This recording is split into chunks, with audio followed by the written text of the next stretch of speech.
नमस्कार मित्रांनो, कसे आहात तुम्ही सर्वे? सो आज आपण आलोय दरवर्षीप्रमाणे महालक्ष्मी सरस 2023-24 च्या इव्हेंटमध्ये। जसं की तुम्हाला माहितीच आहे, या प्रदर्शनामध्ये ग्रामीण विभागातील महिला आपल्या व्यवसाय ज्या आहेत ते प्रमोट करण्यासाठी येतात। अशाच काही महिलांशी मी आज गप्पा गोष्टी करणार आहे आणि ते सुद्धा तुमच्यासोबत शेअर करणार आहे। आणि इथे खूप चविष्ट असं महाराष्ट्रीयन पद्धतीचं जेवण मिळतं, सो मी ते खायसाठी खूप एक्साइटेड आहे। महालक्ष्मी सरस 2023-24 हे 26 डिसेंबर ते 7 जानेवारी 2024 पर्यंत चालू राहणार आहे आणि हे होत आहे MMRDA ग्राउंड बँड्रा BKC मध्ये। सो चला आता आज जाऊया आणि बघूया त्यांची प्रतिक्रिया।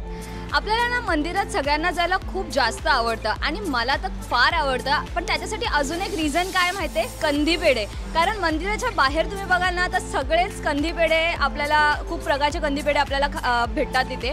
पण आता मी जस्ट वॉक करताना मला इथे दिसलं की कंदी पेढे, आणि हा माझा खूप फेवरेट सब्जेक्ट आहे। तर मी आता या काकूंना विचारणार आहे की ह्यांच्या कंदी पेढ्यामध्ये काय डिफरंट आहे आणि इज इट ऑर्गॅनिक आहे का, आणि ते काय यूज करतात, आणि आपण त्यांचं प्रोडक्ट सुद्धा टेस्ट करून बघणार आहे। सो जाणून घ्या त्यांच्याचकडून। मी हेमलता शेळके, उस्मानाबाद वालवडमध्ये राहते।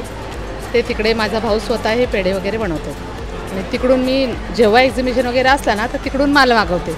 अच्छा। आणि पेढे म्हणजे एकदम प्युअर आहे, रवा मैदा केमिकल काही सुद्धा नाही आहे, नुसता खवा आहे, दूध आटवून आपण बनवतो। 315 स्टॉलला नक्की व्हिजिट करा आणि हे पाव किलो तरी नक्की घेऊन जा। आय एम प्रॉमिसिंग यू की तुम्हाला खूप जास्त आवडणार आहे। तर असंच एक्सप्लोर करता करता मला एक खूप छान असा चहाचा सुगंध येत होता। मी बोलले हे कुठून चहाचा सुगंध येतो, तर ते बघण्यासाठी म्हणून मी जस्ट वळले आणि मला हे दिसलं की बासुंदी चहा हे काहीतरी डिफरंट आहे आणि काय आहे ते त्यांच्याकडनं जाणून घेऊया। नमस्ते, मी सुजाता मेत्रे।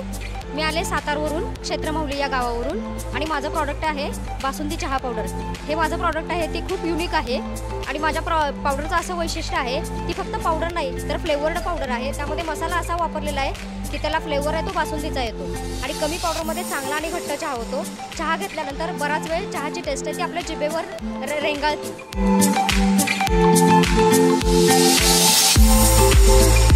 मला ना नागपूरला तर जाता नाही आलं सावजी चिकन खायला, पण इथे सावजीचा स्टॉल आपल्याला नक्की मिळणार आहे आणि त्याचा नंबर आहे 43। तर आता आम्ही घेतलाय मटन सुक्का। सावजी रस्सा दिला आहे, सावजी मटन सुक्का आहे, त्याच्यासोबत थोडासा राईस आणि ज्वारीची भाकरी आहे आणि किती मोठी आहे, माझ्या फेस एवढी आहे। सो आता मी टेस्ट करून सांगणार आहे कशी झाली आहे। मस्त तोंडाला पाणी सुटलंय, झणझणीत वाटतं एकदम। मस्त घरगुती मसाल्याचा फ्लेवर येतोय आणि खूप छान वाटतंय की जास्त तिखट नाहीये, पण हां थोडं आतमध्ये मला असं थोडं स्पायसी वाटलं, बॅलन्स करते एक दुसऱ्याला। तर खूप छान मस्त वाटतं आणि कोथिंबीर टाकली आहे।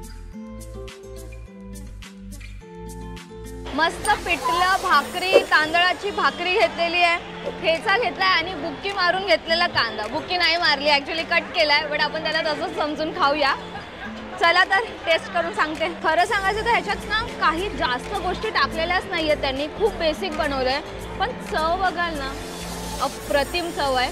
त्याच्यासोबत तुम्ही ठेच्यासोबत खाल ना एकदम मस्त तोंडाला पाणी सुटणार आहे। माझं पोट तर आता खूप भरलंय, इतकं छान डिलिशियस फूड मी ट्राय केलंय आज आणि काय गावरान चव होती हर एक डिशची की मी एकदम खुश झाली आहे। तुम्हाला पण खुश व्हायचं असेल तर नक्की या महालक्ष्मी सरसला। ॲड्रेस मी डिस्क्रिप्शनमध्ये दिला आहे आणि सबस्क्राईब करायला तर बिलकुल विसरू नका आणि तुमच्या फ्रेंड्ससोबत ही व्हिडिओ जरूर शेअर करा। Thank you so much guys.